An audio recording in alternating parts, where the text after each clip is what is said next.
Obviously, I was excited to talk to people about this topic because a lot of people are just trying to figure out low like barrier to entry ways people could be using AI to make their lives easier, right? That's kind of the gist of the things I'm trying to help out with. And it's like, AI could take over this portion of my business, or AI could do all of this for me.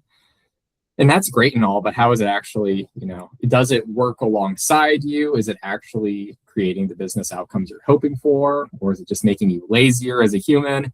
Things like that I want everyone to consider when they're trying to take on AI tools. And one way I think that's like eventually will be a non-negotiable for businesses is how they're using the data that they're taking in. So obviously, the larger the business, the more data KPIs they're tracking in the background. But even small businesses, as small as taking notes in certain meetings, or as email management. There's a lot of data coming into your business, a lot of data going out of your business, and it could be in a variety of ways. How can we use those pieces of information to the best of our abilities to actually create tangible outcomes? And that's for anything. It could be for just your personal life. It could be for managing your business. It could be for anything. And the way that I've been really appreciating lately has been through having these sort of call transcripts being recorded. So I don't know if you guys got alerted of this, but I'm recording this meeting both with Fathom and with Gemini. And this Gemini recording tool that I have I've had Claude create automations for me that take these meeting recordings and repurpose them for different parts of my business, including social media outreach and also making dashboards and stuff for me. So both of those, obviously, I'm not doing any extra work because I'm having these meetings no matter what with clients or with, networking calls and things like that. I just want to take a lot of these sort of summaries that come from these calls and repurpose them in different ways. So hopefully this could inspire you guys to think about what sort of things do you do day to day, and how can you use those things to external to what those immediate transactions are. Can you take meeting recordings and make them into something more? Can you have AI manage a lot of these things based on conversations you've already had? Hopefully this will have us think a little bit creatively. So I'm going to share my screen to just talk through some things, but I don't want this to be pretty conversational because this is a small group of us and I'm friends with all of you guys. So I don't want this to be too cringy or formal, but I'm just going to talk about how I kind of thought about going about this. Again, I used Claude to build this for myself. I call it my content engine. I made this little artifact to talk through how I made it. But essentially, the main way I use my content engine is it repurposes the things that already happen in my life, which is mostly these online meetings. I have a ton of these Google Meet meetings every single day. And I'm like, I have all these transcripts that are adding up from these meetings. I could manually go into the transcripts and take summaries or plug the transcript into ChatGPT and generate certain, to-do items and things like that. And that's great and all, but I wanted to do more. Hence, I made this sort of pipeline. And here's kind of the graphic of how it works. I know I wanted to be posting on social media more often, and that's kind of the problem I was trying to solve with this build. I always want to identify what problem I'm moving towards when I build something with AI, because it's a waste of your time to just try to build something for fun without having a certain tangible outcome you're trying to reach. And the problem I'm solving is I just need more content out there. I want to really build my brand with the AI education and the business coaching work I'm doing. Hence, I just need to be building more content. How can I use what I do in my day-to-day to create that? And this is kind of the draft that it came up with for me. This is kind of a process map. So what comes in is the main thing being meeting transcripts. So I have an AI cohort that I'm leading right now. I have a ton of calls with the members of that. As well as this bot also takes industry news. So whatever is most up-to-date up-to-date information on the small business AI industry news, it also takes into account these items, as well as it captures some information that I manually feed it from my phone. I have a little phone app that it's just a Google form that I fill out, and then it automatically gets added to this content system. So these are the inputs. It gets triaged by Claude, which essentially means it gets organized into ideas by Claude. It gets added to a backlog sheet. So I have essentially a Google sheet that all of these pieces of information daily get added to, with different summaries of these transcripts. So it's obviously all these transcripts are getting added to the same place. It gets triaged and summarized into this Google sheet. And then my Claude draft writer comes in and makes some social media drafts for me. And they're mostly written drafts, obviously, because just to help give me ideas about some of the pieces of content I can make, or makes the content for myself. And then finally, all of these get sent to me in a 6 a.m. email. So when I wake up in the morning and I'm getting started with my work, one of my daily KPIs is trying to post a written post and a video post on LinkedIn, Facebook, Instagram, places like that. And this 6 a.m. email has ideas from the previous meetings I've had, from industry news. And the reason, I really like using these two pieces of inputs is because I'm creating content directly about the things I'm solving for daily. It's literally the questions that people are asking me, and it's also the questions that are being surfaced online. All of these things are coming into very relevant content ideas for me. So here's some of the guardrails and how I kind of built this in Claude, and I'll talk in more detail about this in a sec. But it only drafts posts for me. It's not automatically posting these things. I know plenty of people, specifically in the AI space, and even a couple of people in Action Academy that have these sort of, AI automatically posting for them. I don't like it. I don't like that idea. I think since I'm trying to build a very trustworthy personal brand for myself, I want to make sure I'm at least validating the ideas before I'm posting them. And also I want to make sure they're in my own language. I hate the copy and pasted AI posts, which obviously I'm guilty of in the past. I think everyone has probably used AI to enhance some sort of social media post, whether it's fully written for them or not. I'm trying to make sure that I'm putting a personal touch or a personal story on each of these posts. So it does give me drafts, but I'm always taking those drafts and just repurposing them for social media. It checks through multiple times, making sure that it's not duplicating any of the social media posts it made, because obviously a lot of these coaching calls I have, same sort of topics come up over and over again. It's only making a first draft for me. It's not making multiple iterations of drafts. And then I also trained it on my previous, my social media voice. So in the process, some of the context I passed Claude is obviously this is the problem I'm trying to solve for. Here's the general solution that I think will help my business. And I also fed it a lot of my best performing social media posts in the past, which I'm no Gorov where he has 1 million views on anything, but I have a couple of posts that did pretty well. So I fed it in there. So it understands how I talk. It's not going to talk like AI. It should be talking like how I typically talk. So would this be a task opposed to a skill? Yeah, it's actually something that is completely autonomous, that it lives external to Claude. You could make it a Claude task, but the way it works is, what's the best way to visualize this? I have one of the emails drafted up for me, but essentially, it lives in GitHub, is where these actions are being ran. So the way I prompted Claude is it built this out using a Python script, and I said, make this an automation that is very low cost, that doesn't require any crazy database outside of Google Sheets.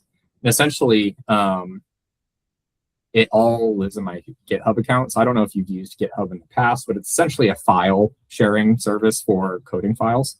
So when I was prompting with Claude to build this, I said, make this something that happens autonomously. And GitHub Actions is a way that it does this. So that kind of is replacing the Claude tasks or the Claude skills for me. But you could build it as a Claude task, assuming Claude has access to all of these pieces of information, your Gmail, your Google Drive, Google Sheets. And for the people that haven't done any of these projects in the past, essentially working in Claude code, you could say, hey, I want it to reference my Gmail and my Google Sheets. Can you help me connect all these platforms? I'm uncertain about how I could bring all of these pieces of information together. And then it should walk you through, here's the most simplistic way to set this up.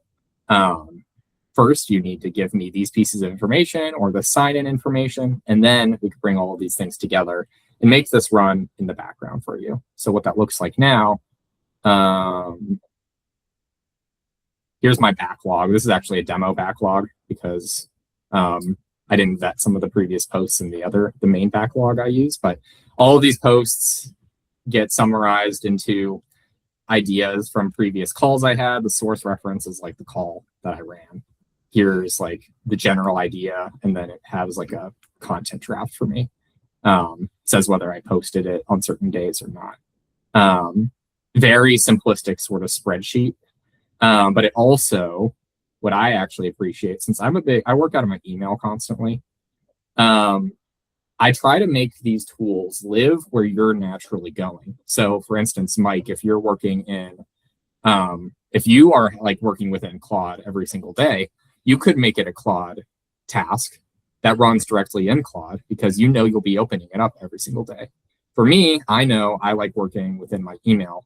Hence, I made the deliverable mainly in my email account where it gets sent to me every day. You can make the task email you as well, but I think you're getting the picture. I try to make it deliver to the place I will for sure be seeing it and act on it. So this got sent to me this morning at 6 a.m. I have different content pillars I'm trying to build this out for too. So part of the thing I was talking about with Claude Code was I want this to go through different content pillars of mine, which is usually like AI education. It's usually small business tips. It's some things like that. Shout out to Maurice from Action Academy. I had a call with him yesterday, and he was the only one that I had a call on that I had like 2 calls yesterday. I didn't have that many. So 3 of these drafts are based on the quick connect call between myself and Maurice. But, this first one was related to automating real estate deal underwriting. The main idea of it being there's a real danger in AI-driven underwriting. So that was one of the topics we talked about on the call, got repurposed into a content draft. Likewise, another topic we talked about is like having a deal screening automation that got repurposed into a content draft. I'm not copy and pasting these directly into Facebook or LinkedIn or anything, but I'm taking these and usually I'm using the core structure of it and I'm repurposing it to not sound super robotic. But it relieves me of having to come up with social media concepts every single day, which is kind of exhausting for me because that's one of my main bottlenecks. I'm kind of just like a implementer type of person. So if I have a good concept to write about, I'm good, but it's hard for me to come up with these concepts. It is very exhausting. It's like you have to constantly think of new ideas every single day. And so how can we make this not repetitive and boring, Right. That was my whole issue. Is that was the problem I was trying to solve for. And I'm like, why not use the things I'm actually doing in real life to make content from? I think it's the most relevant because I'm already answering questions that Maurice, for instance, is asking me. So I think this was a pretty fun project, and it's one that I'm actively, truly using daily. I'm using this email that I get every single day. This 4th pillar, I need to cut this out because I'm not actively doing residential assisted living anymore. I kind of phased out of that over the summer here. But this was, fulfilling one of these pillars that I don't no longer use because it grabbed some news from online in relation to RAL. And then this sort of 5th pillar is kind of like an agents and automation pillar. It took this news article that I found on this website, drafted this up for me. The ones that I like posting the most are obviously the ones that I get from my call transcripts because they're the most relevant to the things I'm doing. So I like using the top ones the most, but I'm trying to take my favorite one or two of these every single day and make content directly about them. So that's what it looks like. Again, I'm using, it does not cost very much. It's the only thing it's costing is some like Claude API tokens, which it probably doesn't cost more than like $2 a month or something like that. But again, I made sure when I was prompting Claude, it gave me like nothing to maintain or any crazy database external to Google Drive. There's no server that I'm having to host constantly or have a hosting fee for. So it kind of just runs on its own. Hey, Ryan. Yeah. How, quick question. How are you? So when I was doing a lot of like the deal stuff, I was running into a lot of issues with like scraping, and you're mentioning that it's like scraping the news to like give you topics and ideas. How are you getting around some of those like blockers where it's like, oh, I can't access this? Because that was constantly a problem that I was running into. Yeah, were you trying to scrape from like the? Well, I mean, like I was scraping bid by sell or whatever, right? And you run into the problem of like the login blocker. But this is relevant for like any of the news things too, where I'm like, okay, so if I were to go and like look for news articles, and it's like I get the summary article or emails already from like, I don't know, ExecSum, which is like a financial investing one, right?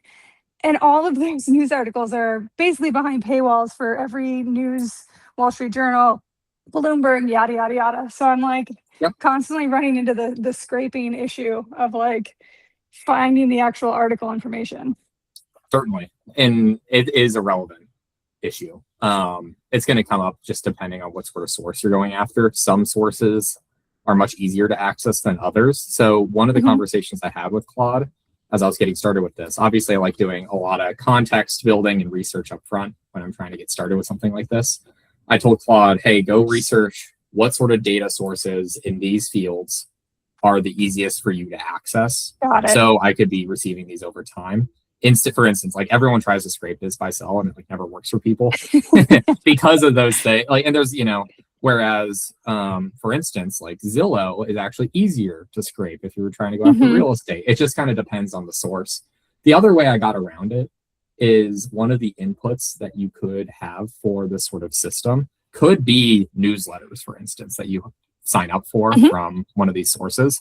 So that instead of the input being web sources, it could be transcripts you have with talking to people, could be certain sets of web sources, and it could also be any sort of incoming emails that you've also received. So actually, I'm in the process of integrating like the email part of my business into this content repurposing system. So it's like, that's like where all my data lives. It's like, it's taking things from my Google Drive, it's taking things from my email interactions and forming up the most relevant summaries for me. And you could make it that way pretty easily, I think. Cool, thanks. And obviously you don't want to like just straight up take people's like articles and whatnot, but you could repurpose them to have your inputs on it, because you obviously have unique skill sets and expertise to provide on top of the things that they're talking about. So that's the way I like to think about it. Yeah, that makes sense. Thanks. Yeah, no problem. And I think the other thing I wanted to talk about on this call is primarily related to building out like what other options are there. Obviously this fuels the social media piece or the marketing piece of your business. You could be making email content too. You could be making this into a variety of different things. But the things that I'm trying to unlock right now, and I'm kind of actively doing, is building these things into essentially a dynamic dashboard for me to refer to. So all of these meeting transcripts, obviously it gives you to-do lists and next steps automatically. That's pretty commonplace. But how can I make all of these to-do lists go into one place, and how can they be ranked based on priority and next steps? How can I connect this to the to-dos that Mike has or Lauren has along the way? Bringing team members in or AI agents to take certain things off of my plate. the rabbit hole goes really deep on these things. So it's something you have to be super careful of, that you want it to be solving real problems in your business, and obviously efficiency and putting your time where it's most necessary is the main focus. But it does become a distraction if you're trying to build these things out and you're not actually getting tangible business outcomes from it. So I think for me, I'm trying to build something that's I could just glance at on a day-to-day basis. It's not taking any of the major, it's not taking over my entire CRM system yet. I could obviously build something to do so, but it would be more of a distraction for me to replace my CRM system right now than to build out a dashboard that outlines next steps for me on just today. What should I be doing today? What are my 20% of tasks I should be doing versus the 80% of things that could wait or could be delegated to different tools or people, things like that. So I think like in the broader scheme of things, yes, I have a content engine rolling right now, but hopefully by the end of the year, I essentially have like a super system that fuels content, that fuels next steps and task lists and calendar invites and things like that for the future for me. And that's kind of the, I've previously built like AI agents to take over certain pieces of this for me. Like, you only make social media drafts for me, and you make, sales pitches for me, or you're my business coach and things like that. But the final goal for me is trying to connect all these things together. It's much easier to make these sort of separated tools. Whereas how does this completely serve you is, I think, the next steps for me with this without me getting too distracted, I think. Again, easier said than done. I know Gaurav can probably relate to some of the things I'm saying. But yeah, any questions on these things, or what other, like, what are you guys left wondering about? What sort of things are you like, yes, this is all great, Ryan, but for me to get started, I need to know these things. Any major questions?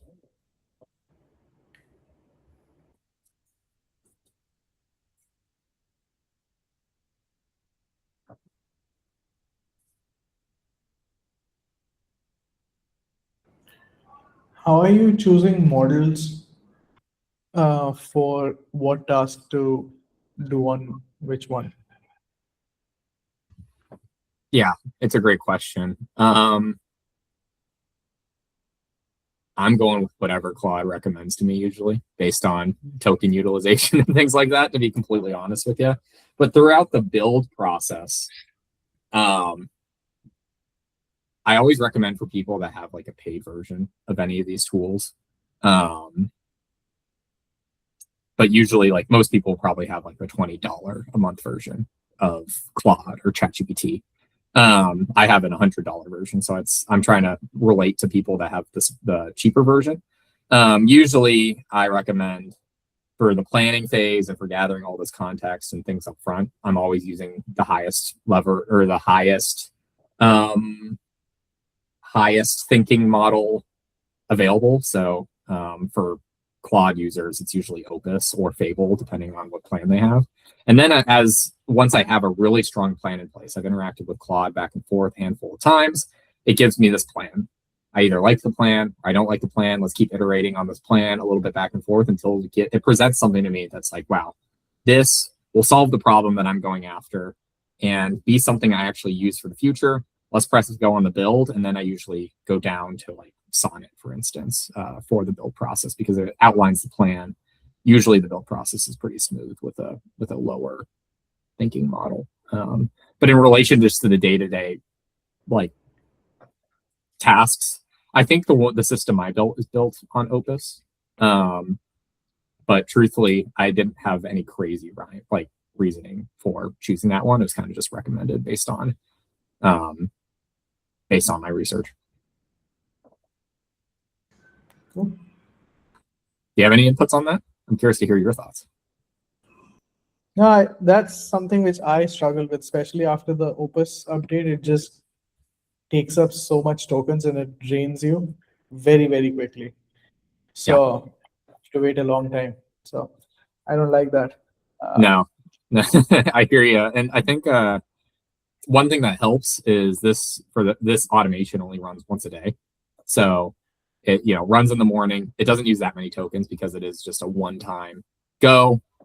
It follows this sort of procedure. If this was something that I'm interacting with throughout the day, I'm not speaking back and forth with the tool, really. It's just speaking to me. It's giving me ideas. I did not make this to be interactive. I probably would have went down models. Likewise, like a couple of people in the cohort that I'm working on, they're building dashboards that interact back and forth with themselves. Like, it messages them over Slack, and then they ping it back to do certain tasks that were brought up in these previous meetings.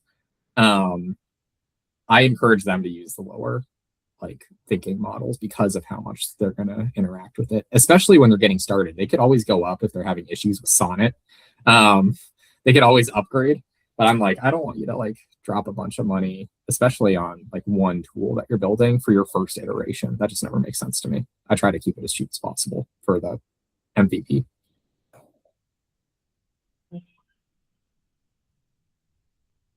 Oh, Katie's coming into the call, but I'm just finishing up, Katie. I'll tell her that. Oh wait, where did she go? Maybe not. I saw Katie's name pop up in the waiting room and then she disappeared.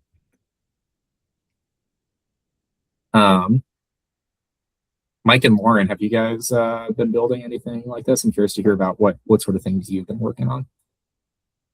I've been doing a lot of tinkering, mostly just trying to build stuff that's going to essentially increase our reach and give us leads and more focus on the marketing side of stuff. So I actually had a question. It's kind of random, but your take on building out landing pages with AI for the traditional SEO. So what I've done is pretty much built 15,000 different landing pages for our company, get them cited by Google. Obviously have Claude run through and do all that to get it get us more seen from an SEO perspective. But I don't know if we're already past that and we're going more towards an AEO perspective and getting cited on different AI tools instead of optimizing for search engine on traditional Google or Bing or anything like that. So I don't know if I'm wasting my time with having the SEO pages like this, or should just go and try to get them cited elsewhere. Well, I don't think you're wasting your time. What I will say, and maybe Gaurav might actually disagree with me on this, so I think this will be a good discussion. With the cohort I'm running right now, we're helping build out landing pages and lead funnels and websites and whatnot. And a large lever people are trying to pull is optimizing for GEO and SEO. From all the current research that I see in the space, they're essentially the same thing. If you're optimizing for SEO, and we could talk about strategies to do that if you're interested, but if you're optimizing for SEO, GEO, or the AI interactions that you're having, it's indirectly also optimizing for those things. A good, well laid out website with SEO built in also will help with the GEO things. So it's almost like a package deal. And people that are trying to sell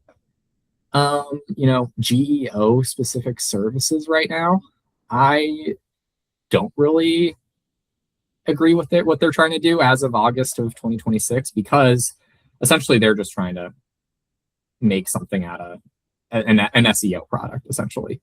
So what I'll say is, if you're following really commonplace SEO practice, and especially with the industry you're in, Mike, which you don't have a billion competitors in the Texas area, if you are optimized for SEO,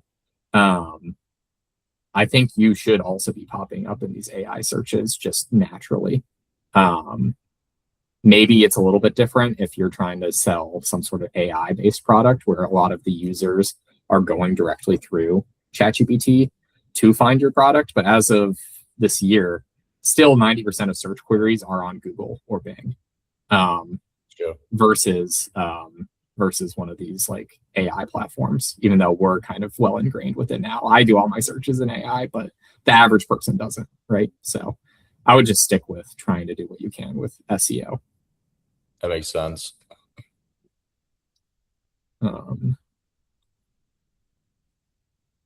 Yeah, I don't know what to think about that, Gaurav. I have not played with anything with the ads in ChatGPT, or I don't know anything about running them. I'm trying to stay away from ads.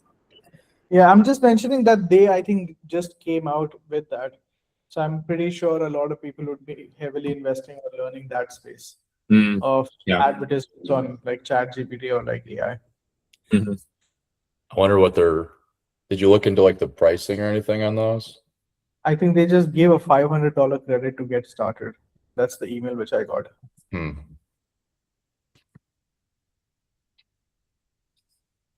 The last thing I could talk about real quick with you guys, I know everyone's super busy and we're already at half an hour, but the process that I go about building any of these things, I am very meticulous about the work up front for any of these builds. So what I try to do is I have a framework I follow where I essentially get super ingrained with identifying the exact problem I'm trying to solve with this and write it down and make it front and center to everything I do following it. Identify the problem, articulate what a potential solution might visually look like to that problem, hence the emails that I receive that fits naturally into my day-to-day workflows already. I'm already living out of my email inbox. If there was a solution to creating more content ideas that arrive directly in my email inbox, that would be a win for me. So I articulated what that potential solution could look like within my own business. And then I essentially try to create some sort of SOP or system for AI to potentially follow to reach these goals. So obviously I had that process map that I built out, and I was just from talking back and forth with Claude. I'm like, yeah, I like these, these things. What if I don't have any calls that day? What sort of sources are these, are my posts going to be for that day? So we came up with the concept of coming up with the news articles that come out every 24 hours, because there's plenty of news articles every day on AI topics.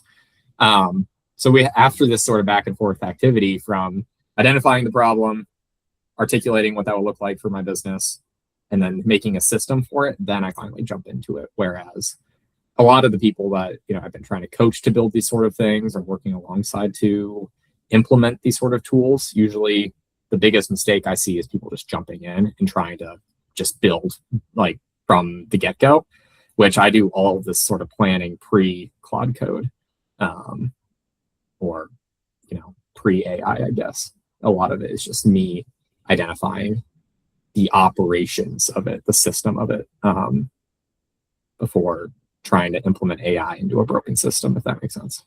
So what ideas do you guys have from these things? Is there anything that like particularly you're taking away from this and it's like, I want to build this, or maybe this would help me? I'm curious like how these topics are going to fit in with what you guys are doing. Making me realize I need to do more of play with more of automation, because right now it's primarily like, it's great for what I'm doing when it comes to like research, some screening for deals. Like I need to start using it for content. That's such a good idea. Yeah. I'm like mad at myself for not thinking about it already. Like I've been using it for like scripts and stuff, but it still doesn't sound like me. So I think I just need to spend more time writing to get my voice out and then have it be more trained on that. Yeah. But I think I need to figure out and start playing with how to actually find the tasks that I think could be automated, because I really have everything is manual for me right now. I have to trigger the action. Yeah. I mean, in one way you could go about it is you could kind of look through the last week of chats you've had with Claude and you're like, oh man, I asked the same sort of topic, or exactly. I've had it done, do these things every single day this week. That's what I usually like to start building around. Hence, I'm interacting with Claude so often to make content ideas, or to like, I don't know, help me draft scripts for this, or help me come up with concepts for that.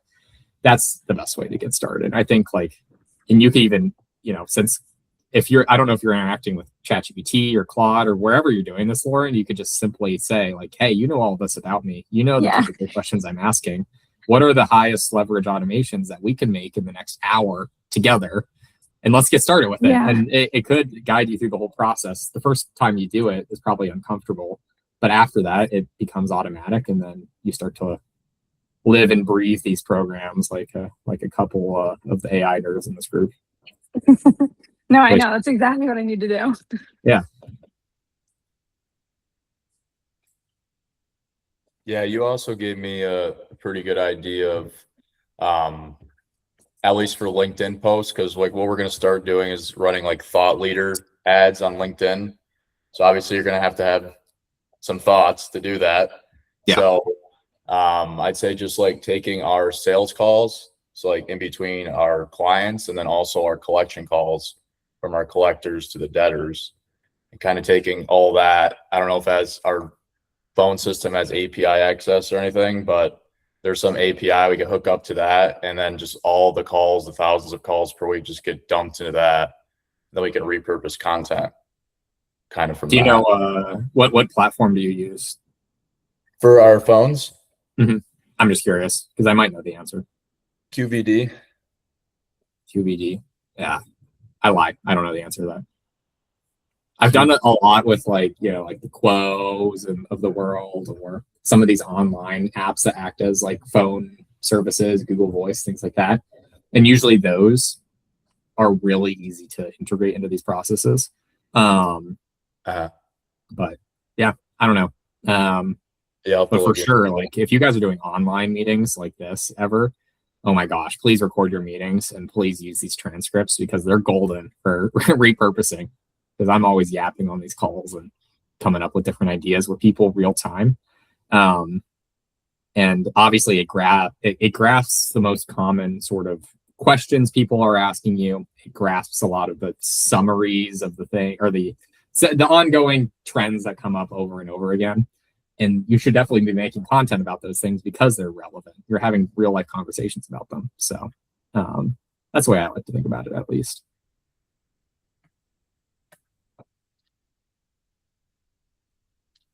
Awesome. Anything else you guys want to chat about today? I know we have another 15, but if not, we could hop off early and I could give you guys some time back. I just had a random question about, I don't even know what it's called. I use it. I don't know the terminology for it, but it's VS Code. Yeah. So I use VS Code, like, and I put Claude Code into it. Mm-hmm. What's the benefits of, like, I like it just because I can see everything like that I'm doing in the file, but like, what's the benefit of using that compared to just working in the terminal in Claude? Yeah, I use VS Code too. That's where I use Claude Code for the majority of the time. The answer is it is, I don't want to mess up the terminology with everything, but it interacts with your terminal differently than just the Claude app itself. Hence, it makes a lot of these prompts and actions easier to run. Essentially, it could take more of these autonomous actions for you because it's directly tied to your terminal. Whereas the Claude Code app, it's kind of external to your terminal, if that makes sense. It's just higher functioning. There's more leverage with it because of the way it interacts with your terminal. So, gotcha.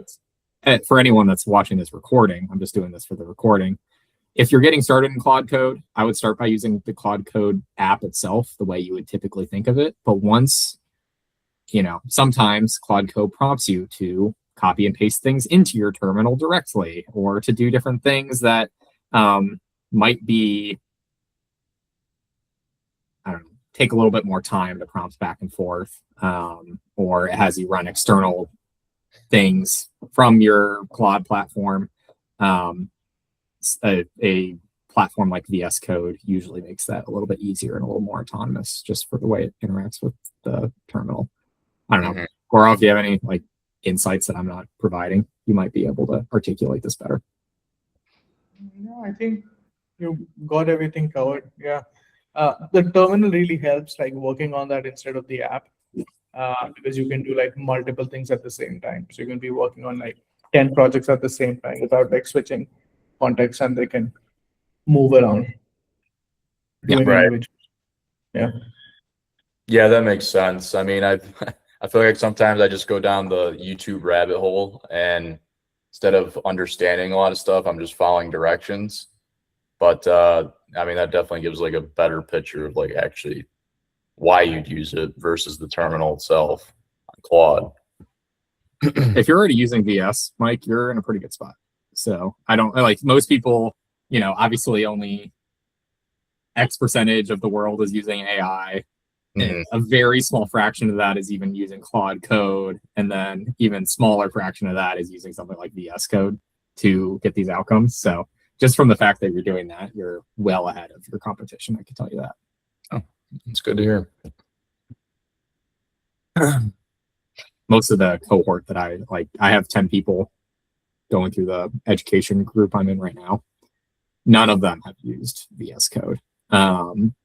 Some of them have used Claude Code to build things, and then I teach them how to use VS, and kind of blows their mind because it makes it even easier, and they can see all their files that are being edited real time, and it takes a lot of the back and forth interactions with Claude Code away, and there's different permissions that don't need to be required. So you're doing good stuff, man. I'm excited to see what you can do with all this.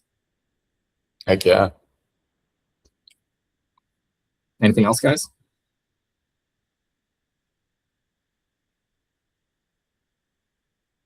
I appreciate you all hopping on. I'm hoping to do these often. Yeah. Yeah. This was great. It was good. Yeah. Thanks, Ryan. Yeah, thank you all. If you guys have ideas for topics I should talk about in the future, or maybe things I could try to demo, let me know. I have plenty of things that I have ideas about, but maybe they don't pertain to you guys as much. Whereas like Ryan, I wish we could talk about how AI could help with this or that. I want to make sure these are as highly relevant as possible because I'm actually trying to make these webinars a big thing. And while I love talking to the group of 3 of us, in reality, I want to help these blow up someday. So let me know your guys' thoughts. Yeah, for sure. Sounds good. All right. Appreciate you guys. Thanks, Have a good Friday. Bye, guys. Okay, Have a good weekend.